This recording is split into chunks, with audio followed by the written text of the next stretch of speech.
kembali lagi dengan saya Nike selaku host pada acara Podcast Tiami dengan tema Beasiswa Jalur Prestasi. Oke, di sini saya sudah kedatangan tamu spesial ya. Langsung saja kita langsung tanya-tanya langsung nih kepada atlet muda ganteng ya, terus juga badannya sehat banget ya. Oke, kita langsung saja dengan Kak Hardiansyah. Assalamualaikum. Oke, kemudian ada Kak Ferry. Ya, assalamualaikum. Oke, iya. Terima kasih banyak Kak Hardiansyah dengan Kak Ferry sudah hadir di podcast Tiami.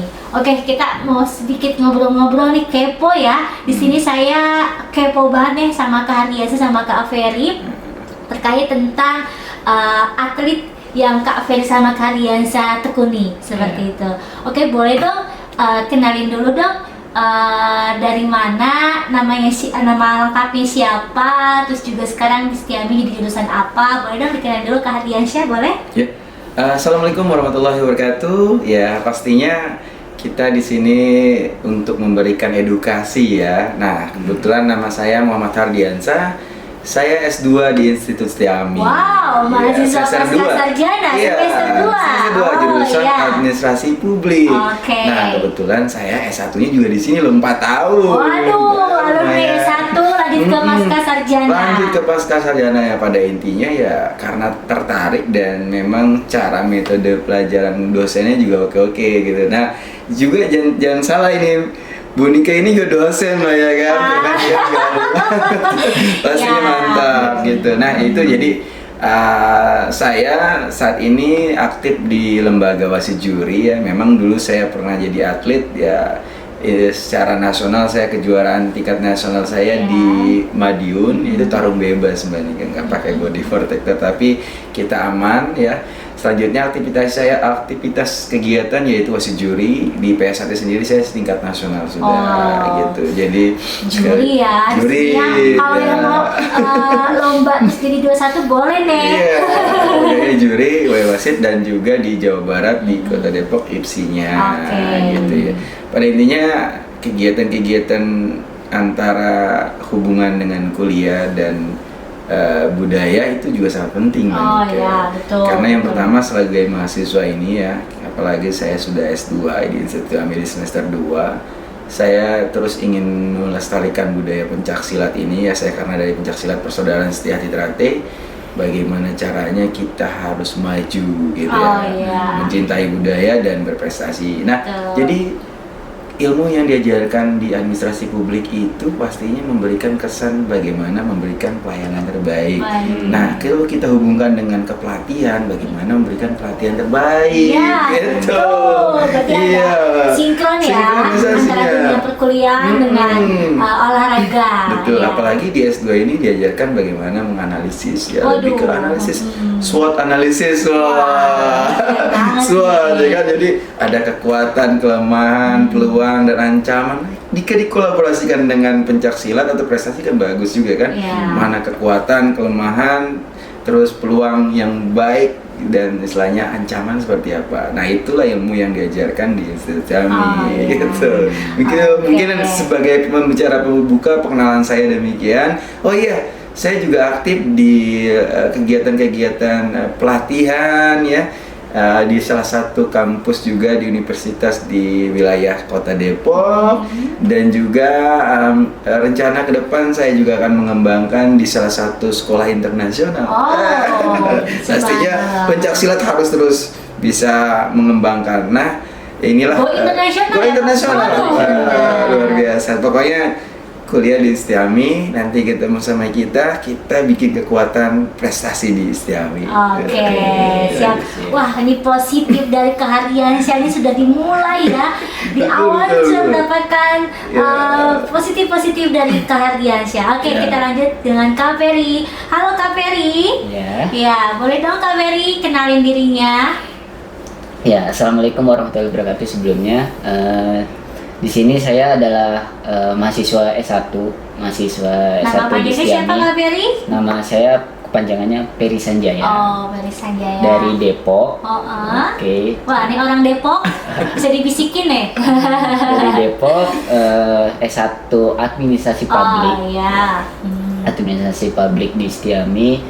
Lewat jalur konsentrasi? Konsentrasinya ke dunia perpajakan. Perpajakan. Wah, ini atlet bisa jadi orang pajak juga ya, Mas. Konsultan pajak, jadi hitung-hitungan juga ya.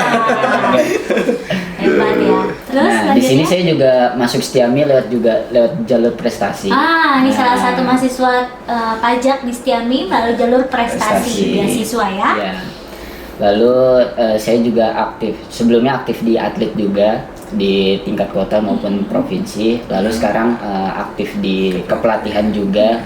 Saya juga sebelumnya ngajar di pondok pesantren tingkat SMP sama SMA. Lalu sekarang pindah ke SMK yang megang atletnya SMK negeri di Depok. Iya. Gitu. Jadi pelatih sudah jadi pelatih juga ya untuk adik-adik SMA tingkat SMP sampai dengan SMA ya.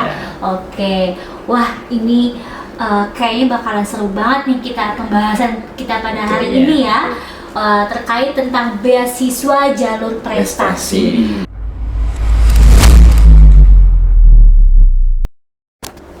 Kayaknya saya dari tadi ngelihat bajunya nih salah fokus ya, sama lambang ada love gitu ya, sama tali-talinya ini lucu banget. Boleh dong dijelasin apa tuh arti dari persaudaraan setia hati ya? Boleh dong dijelasin sedikit tentang lambang itu. Baik, pengertian dari lambang PSAT itu ada hati bersinar itu. Yang pertama adalah bagaimana seorang manusia itu harus bisa memberikan sebuah nilai-nilai cinta kasih. Waduh. Jadi keikhlasan, namun harus bisa mengendalikan amarah. Nah, ada warna merah nih, emosi. Jadi jati diri manusia itu harus diawali dari hati kita yang paling bersih, ikhlas, harus bisa mengendalikan amarah. Itu daripada sumber nilai lambang kita. Nah, sering berjalannya waktu, bersinar, ada bunga teratai, artinya kuncup mekar, setengah mekar, bisa beradaptasi dimanapun. Jadi kita sebagai mahasiswa juga kalangan apapun kita harus bisa menyesuaikan dengan kalangan miskin kah, kaya kah, tapi tidak membedakan suku, agama, dan ras. Nah, di PSAT seluruh agama ada. Itulah makanya kita harus bisa mengembangkan demikian. Selanjutnya kita bicara masalah tali. Tali itu ada maknanya tentang persaudaraan ya. Ada ya maknanya tali. Ini tali simpul ini kita artikan di PS1 itu persaudaraan. Maka dari itu ada Mas Ferry di S1 Administrasi Publik, saya S2 Administrasi Publik magisternya. Ya, kita harus bisa berkolaborasi untuk mengembangkan keilmuan kita dari masyarakat maupun ke lingkungan-lingkungan khususnya di manapun kita berpijak.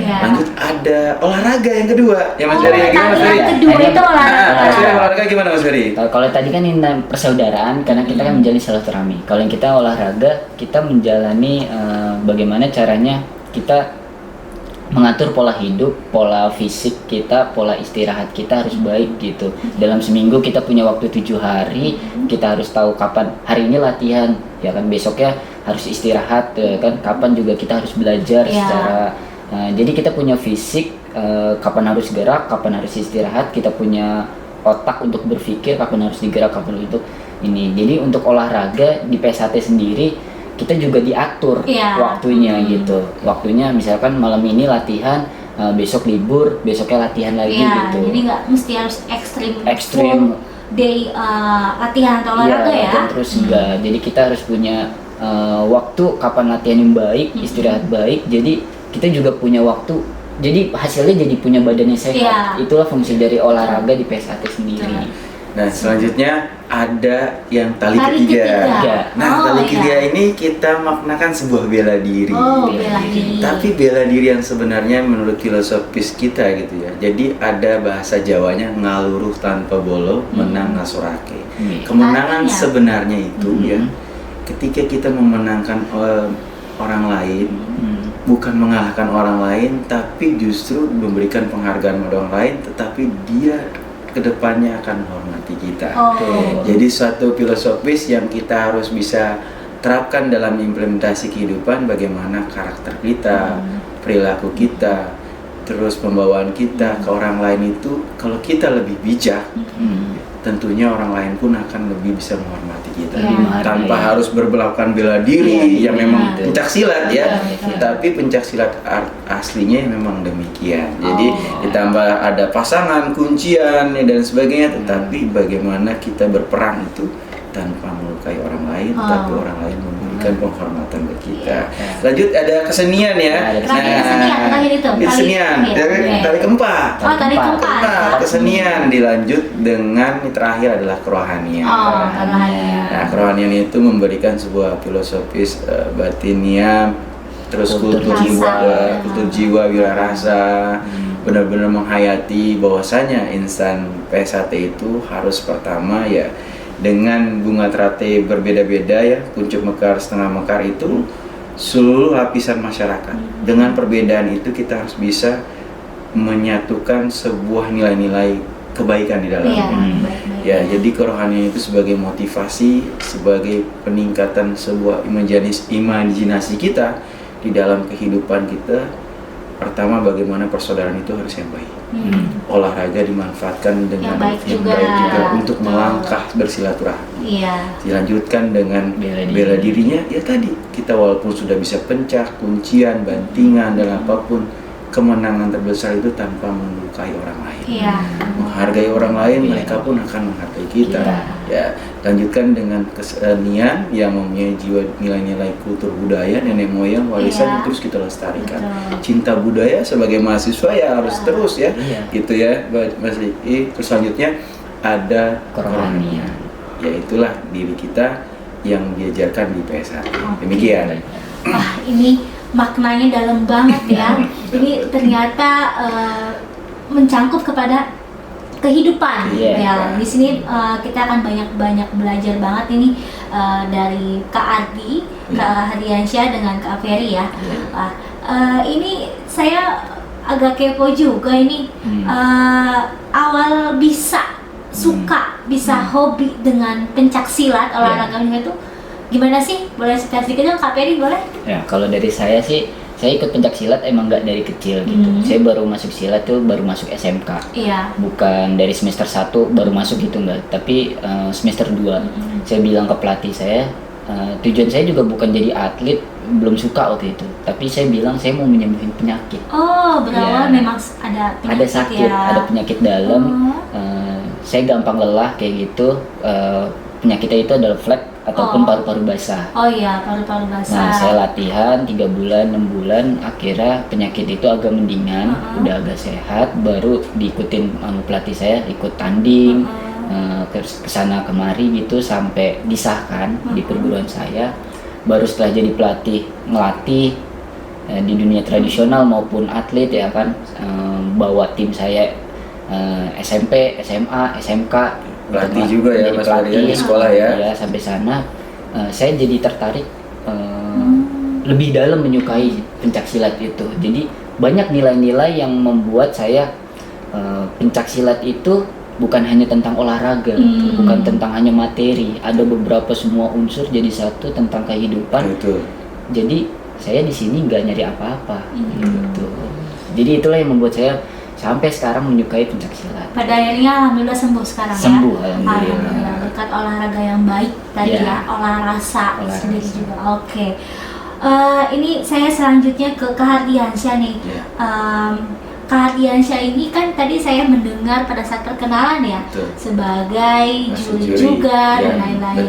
Nah, itu sudah bisa membawa anak-anak didiknya sampai ke kejuaraan mana saja nih? Ya, jadi pengalaman saya memang sudah mengembangkan ini sejak tahun 2000. 2000 itu saya disahkan menjadi seorang pelatih.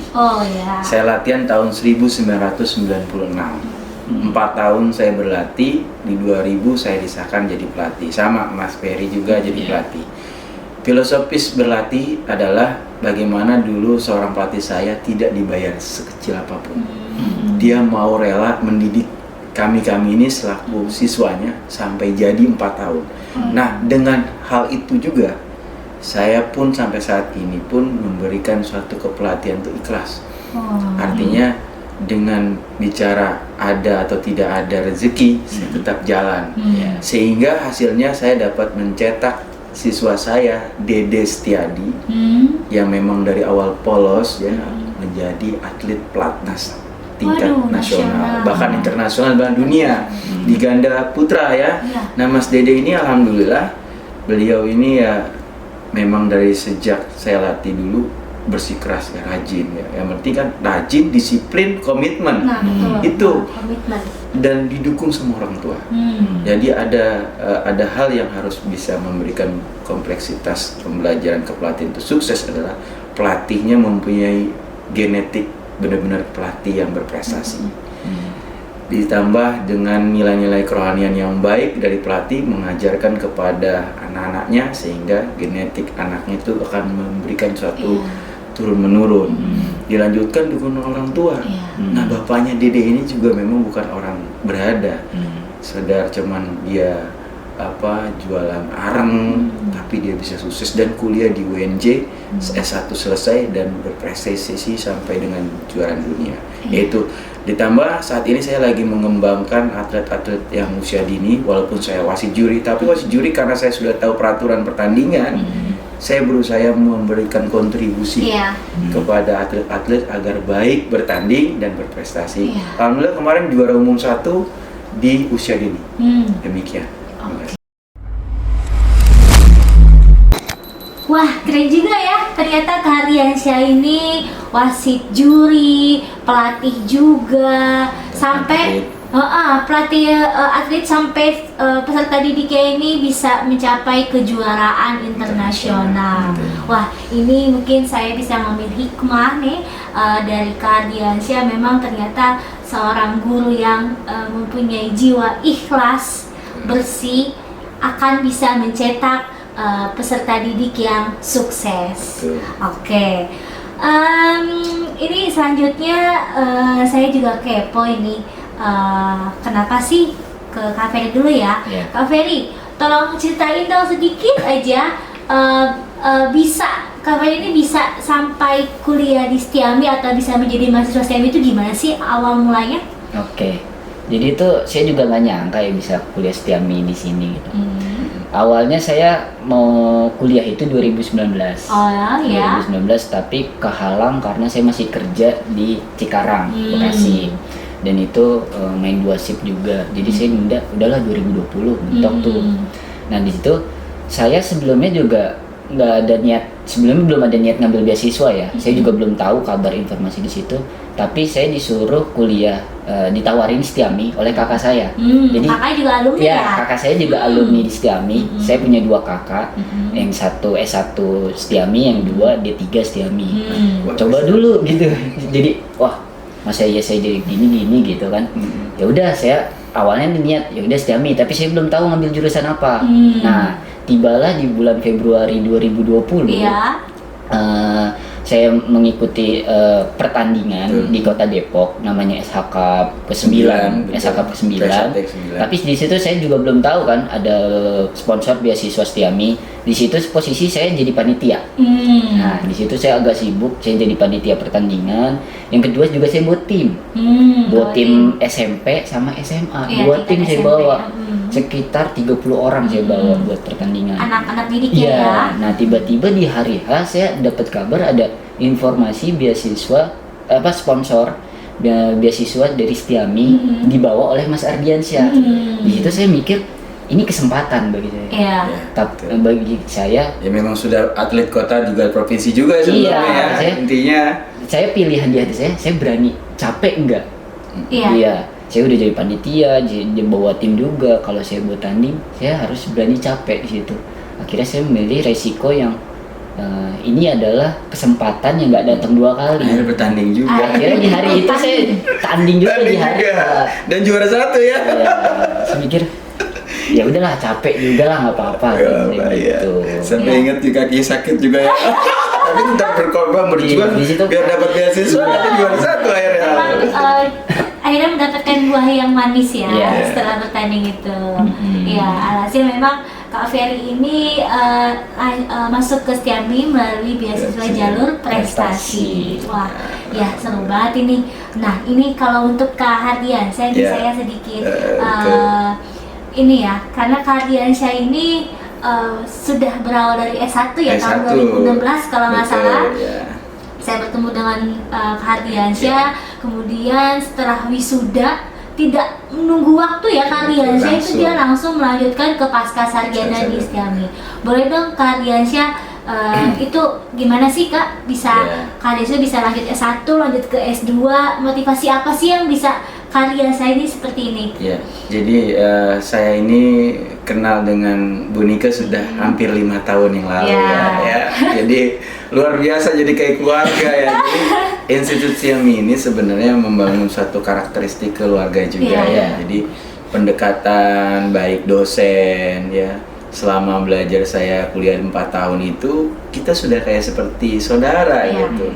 Jadi saya mengenal Setiami itu kebetulan saya kan bekerja di salah satu pemerintahan ya di DKI Jakarta di instansi Dinas Perhubungan. Dinas Perhubungan. Dinas Perhubungan. Jadi saya juga pelatih juga, wasit juri juga, dan bekerja di salah satu instansi pemerintahan. Ya alhamdulillah saya mempunyai kesempatan bisa kuliah. Saya mempunyai misi atau visi gambaran bahwasannya kita harus mempunyai wawasan yang luas. Dengan wawasan yang luas itu bukan hanya untuk internal pekerjaan saja, tetapi di seluruh lintas kehidupan, seluruh komponen-komponen yang ada kita pijak itu kita bisa terapkan. Jadi itu adalah tujuan saya, ya. Sehingga saya semangat betul walaupun kuliah waktu itu belum diserang virus. Belum ada pandemi. Belum ada pandemi, jadi kita kuliahnya offline ya. Pulang kerja dari Dinas Perhubungan, saya langsung bekerja dan teman-teman banyak dari Satpol PP, dari pemadam, ada PTSP, ya pokoknya instansi pemerintahan banyak, ada yang dari rumah sakit ya. Pokoknya Setiami ini rata-rata semua yang lulus sudah bisa menyesuaikan ijazah dan sudah ada yang golongan 3A dan sebagainya. Pada intinya prinsip kuliah di Setiami itu baik gitu, makanya saya mempunyai motivasi berkelanjutan ngambil magister di S2-nya tentang administrasi publik. Berharap dengan ilmu dan wawasan saya bisa diterapkan bukan hanya kepada pribadi saya, tetapi kepada anak saya juga, pada lingkungan. Ternyata anak saya juga berprestasi juga. Waduh. Jadi dari dia juga melihat usaha orang tuanya, perjuangan orang tuanya untuk belajar, dan anak saya juga sekarang ranking 1 terus gitu.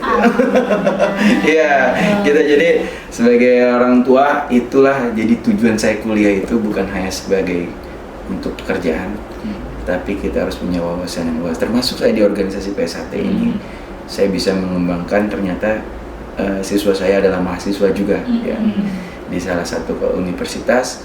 Dan juga rencana September juga saya akan mengembangkan di salah satu sekolah internasional. Itu juga karena backgroundnya juga dari S1 dan S2 yang diminta CV-nya. Jadi kita juga untuk menerapkan dimanapun kita bisa berkembang gitu. Betul. Jadi dosennya asik-asik. Wah, pokoknya saya kenal betul, ada dulu dosen pembimbing saya Pak Ivan. Nah, itu luar biasa. Jadi kalau bimbingan skripsi ya, usah takut ya. Jalanin aja ya. Jalan aja. Kita nggak serem-serem amat ya. Nggak serem-serem amat gitu. Jadi saya alhamdulillah langsung jadi Mbak Nika dan peringkat A ya. Nilai saya untuk mendapatkan A ya. peringkat A gitu. Dengan hasil kamlet ya. Kamlet. Luar biasa saya kamlet. Ya, sehingga saya sekarang di semester 2 pasca sarjana ya, harapan saya kontribusi keilmuan itu bermanfaat untuk di segala lini kehidupan, baik masyarakat, keluarga maupun pekerja. Demikian. Gitu. Dan pendidikan itu tidak memandang umur ya, Pak ya. Baik itu umur yang muda sampai umur yang tua pun tidak perlu memandang umur. Betul gitu ya. sekali. Karena memang manfaat dari pendidikan itu banyak sekali ya, untuk kehidupan, untuk menata diri kita sendiri gitu ya Kak ya. Oke. Wah, ini seru banget ya. Mulai dari cabang olahraganya, dari pencaksilat itu ternyata banyak banget maknanya. Terus juga perjalanan hidup sampai kepada menjadi mahasiswa Setiami hingga sekarang menjadi juri pelatih, peserta didiknya juga sukses, itu udah go internasional. Wah, ini memang perjuangannya step by step ini banyak banget yang dilalui dan bisa dilewati gitu. Oke, nah ini tolong bantu ini dong, bantu motivasinya dong untuk adik-adik nih, kan sekarang ini sudah masuk ke tahap adik-adik ini sedang mencari jati dirinya ya. Saya ini harus kuliah di mana? Saya itu harus bagaimana? Apa saya lulus SMA atau SMK ini harus bekerja kah? Kalau mau kuliah saya harus kemana? Bagaimana? Ini banyak banget pertanyaan dari adik-adik gemes ya. Adik-adik kelas SMA, SMK itu mereka lagi galau. Sekarang ini lagi galau. Tolong bantu motivasinya untuk adik-adik kita yang sedang galau untuk menampilkan jati dirinya. Bagaimana? Boleh Kak Hardiansyah. Baik, nah sekarang event-event kejuaraannya banyak ya. Jadi event jalur prestasi ya di seluruh kota dan khususnya di DKI Jakarta maupun di wilayah Jakarta Selatan ini kan maupun Jakarta Timur, penyangga ibu kota, Depok dan sekitarnya itu kan banyak yang juara 1, juara 2, 3 ya khusus dari SMA ya. Jadi nggak usah bingung-bingung Mbak. Ya jadi karena kampus Institut Setiami ini juga memberikan satu jalur beasiswa bisa sampai 100%. Betul. Pastinya kalau kita bergabung ya diterima di Institut Setiami nanti tidak hanya sekedar masuk kuliah saja. Tapi bisa juga berprestasi berkelanjutan pencak silatnya atau prestasi olahraga lainnya juga di Institut Setiami di himpunan kemahasiswaannya. Di himpunan mahasiswa iya. Jadi intinya untuk adik-adik SMK ya, SMA jangan bingung-bingung untuk kuliah dan memilih jalur prestasi. Karena di Institut Setiami ada dari tingkat kota pun provinsi, nasional maupun internasional dipersiapkan beasiswanya. Ya, jadi kuliah di Setiami itu mudah, nggak ribet dan pastinya asik banget gitu. Iya, oke. Wah, ini motivasi banget ya. Jadi adik-adik nih yang galau, yang masih galau untuk cari tempat kuliah gitu. Institut Setiami ini banyak banget jalur beasiswanya ya, tidak hanya beasiswa olahraga, jalur olahraga, tapi ada Hafiz Quran, kemudian juga ada jalur influencer ya, juga ada, terus juga ada jalur prestasi. Itu kita ada akademik sama non akademik. Kalau yang akademik ini otomatis dia juara matematika, fisika dan lain-lain. Tapi kalau non akademik ini jalur olahraga. Terus juga ada juga yang wilayah terdekat ya domisilinya itu. Untuk domisili terdekat juga kita ada untuk beasiswanya untuk warga sekitar kampus. Kita kampus di mana nih lokasinya? Kebetulan di sini kita adalah Institut Setiami yang ada di lokasi kampus Pasar Bo ataupun Jakarta Timur. Jadi bagi kamu yang di sekitar Jakarta Timur, Jakarta Selatan, boleh langsung hubungi ataupun datangi kami, kampus kami ya di Jalan TBC Matupang nomor 20 Kelurahan Gedong, Kecamatan Pasar Bo. Seperti itu. Ada beasiswa juga ya. Beasiswanya yang pastinya semuanya itu sampai dengan 100% ya. Jadi bisa nih diajak teman-temannya, adik-adiknya untuk diinformasikan di Setiami ini ada beberapa beasiswa. Oke. Ya, Kak Ferry, boleh dong motivasinya untuk kita semua ya, yang ada di sini atau teman-teman kita yang sedang nonton nih, gimana sih untuk bisa menjadi manusia yang sehat dan ideal seperti itu? Oke, mungkin dari saya untuk pola hidup yang sehat ya. Kita kan punya waktu 7 hari ya kan, dengan aktivitas berbeda-beda, ada yang sekolah, ada yang kerja, ada yang kuliah gitu. Kita harus menjaga pola makan. Oh, jadi pola makan ya, harus dijaga. Pola makan, pola aktivitas kita kapan gerak di jam sekian, pola istirahat. Tapi menurut saya pola makan yang sehat adalah kita harus mengatur kapan kita makan pagi. Sarapan penting berarti ya. Penting. Wajib berarti sarapan ya. Sebelum aktivitas kita harus sarapan di jam berapa sekian. Lalu kita dilanjutkan di siang, makan siang jam berapa. Lanjut di jam malam, makan jam berapa. Jika pola makan sehari 3 kali itu dijaga, konsisten. Kita juga punya aktivitas ya kan. Terus kita harus punya larangan nih. Banyak nih anak-anak ataupun remaja-remaja yang nakal, mereka tidak mementingkan menjaga kesehatan mereka. Terutama saya pernah mendengar ada yang udah umur sekian, ya kan, anak-anak muda lambungnya udah kronis, sakit mah gitu kan. Jadi menurut saya dengan saya menjaga sehari makan 3 kali minimal, saya harus juga menghindari pedas, ya kan? Pedas ya. Ya, dan saya juga aktif di pencaksilat olahraga, harus jaga es. Es-esan. Ya. Padahal itu enak-enak banget. Itu enak-enak banget. Nggak taunya sakit. Tapi bagi saya boleh merasakan, menikmati boleh, tapi kita harus tahu waktu. Iya. Misalkan Sering ya. contohnya kayak aktivitas saya kerja, malamnya kuliah, terus weekendnya saya juga harus ngajar silat. Saya harus punya badan sehat untuk mengatur aktivitas saya selama seminggu. Iya. Jadi saran saya adalah saya Senin sampai Jumat kerja sama kuliah. Senin sampai Jumat saya menghindari es sama pedes. Iya. Jadi jaga sehat. Ya, kalau pedes mungkin senger-senger dikit lah ya kan. Tapi untuk es saya tidak sama sekali dari Senin sampai Jumat. Saya minumnya air putih anget. Oh, hangat. Anget. Nah, di situ kita bisa sambil menghemat kan untuk pengeluaran daripada jajan es kan. Jadi sekarang banyak ya, Iya. itu bawa-bawa Banyak, gitu. iya. Banyak. Kelihatannya enak ya. Ya kan, aduh, menggiur kalau siang-siang gitu. Tapi di situ Senin sampai Jumat saya menjaga air putih ataupun air hangat untuk diminum, pedes juga dijaga, kurangin. Tapi di weekend saat saya aktivitas ngelatih ataupun ngerjain tugas bla bla bla, saya baru menikmati hidup. Jadi saya punya waktu 5 hari puasa. Jadi ada manajemennya. Kita harus punya manajemen pola hidup.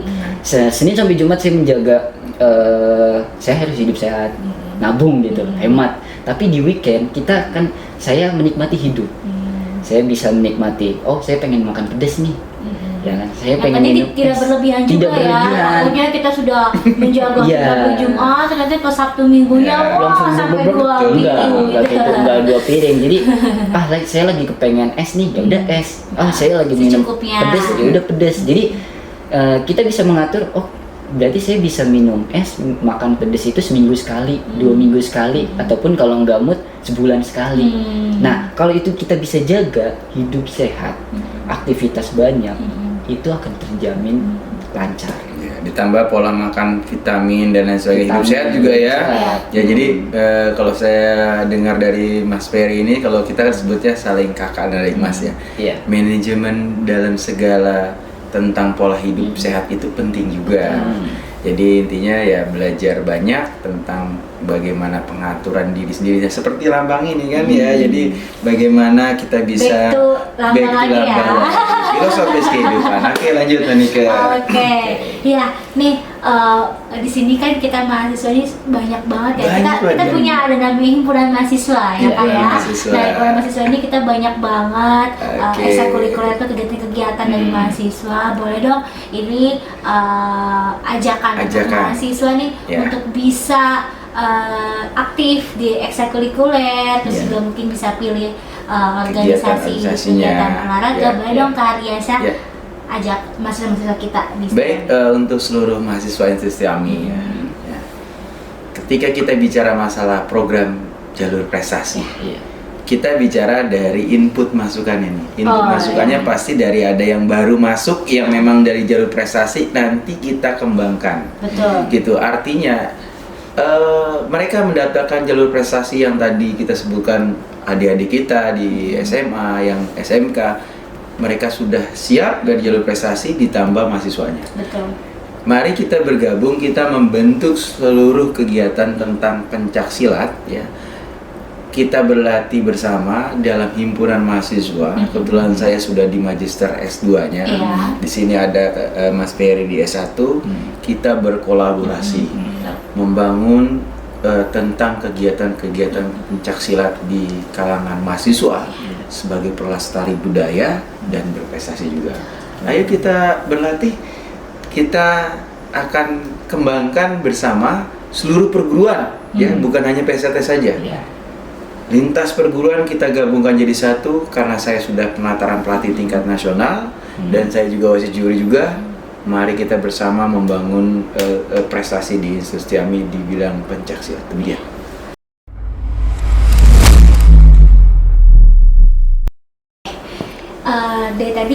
ngobrol asik banget ya Kak ya.